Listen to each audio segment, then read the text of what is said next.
Hello நண்பர்களே! இன்னைக்கான குட்டி கதை என்னன்னு பார்த்தீங்கன்னா, ஒரு குரங்கு வந்து ஒரு மாம்பழத்த சாப்பிட்டுட்டு இருந்தாங்க. மாம்பழத்த சாப்பிட்டு கொட்டைய தூக்கி போற டைம்ல வந்து அதுக்கு ஒரு ஐடியா தோணுச்சாம். ஏன் இந்த கொட்டைய வந்து விதைச்சோம்னா, பெரிய மாமரமா வந்துச்சுன்னா, நமக்கு நெறைய பழங்கள் கிடைக்கும் அப்படின்னு சொல்லிட்டு, அது தங்குற மரத்துக்கடியிலேயே வந்து அத வந்து விதைச்சு வச்சுருச்சாங்க அந்த மாங்கொட்டைய. இது வந்து சும்மாவே இருக்கல. அதாவது மரத்த வளர வைக்கலாங்கிற ஐடியாவே இல்ல. இது வந்து எப்ப பார்த்தாலும் வந்து மாம்பழம் நமக்கு எப்ப கிடைக்கும், அந்த மாம்பழம் சாப்பிடலாம் அப்படிங்கிற ஒரு ஐடியால இருந்ததுனால, இது என்ன பண்ணுச்சுன்னா, டெய்லியுமே வந்து அந்த குழிய பறிக்கிறது, மாம்பழம் கொட்டைய எடுத்து முளப்பு விட்டுருக்கா அப்படின்னு பார்க்குறது, திருப்பி நட்டு வைக்கிறது. இதே மாரி 10 நாள் பண்ணிக்கிட்டே இருந்திருக்குங்க.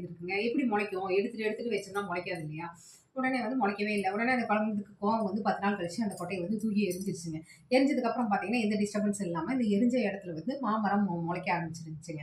இது மாரி தாங்க வாழ்க்கையுமே. நமக்கு வந்து இது நடக்கணும், ஒரு வெற்றி நம்ம ஒரு இத ட்ரை பண்ணிட்டு இருக்கோம், வெற்றி பெறணும் அப்படின்னா, நமக்கு வந்து காலம் வந்து காலத்துக்காக நம்ம வந்து காத்திருக்கணும். அது இல்லாம கடுமையான முயற்சி இருக்கணும். நம்ம இது மாரி அவசரப்பட்டோம்னா, இந்த குரங்கு ஏமாந்து போன மாரி தான் ஏமாந்து போகணும். அதனால வாழ்க்கைய வந்து அது இஷ்டத்துக்கு அப்படியே விட்டுருங்க. ஃப்ரீயா விட்டுருங்க.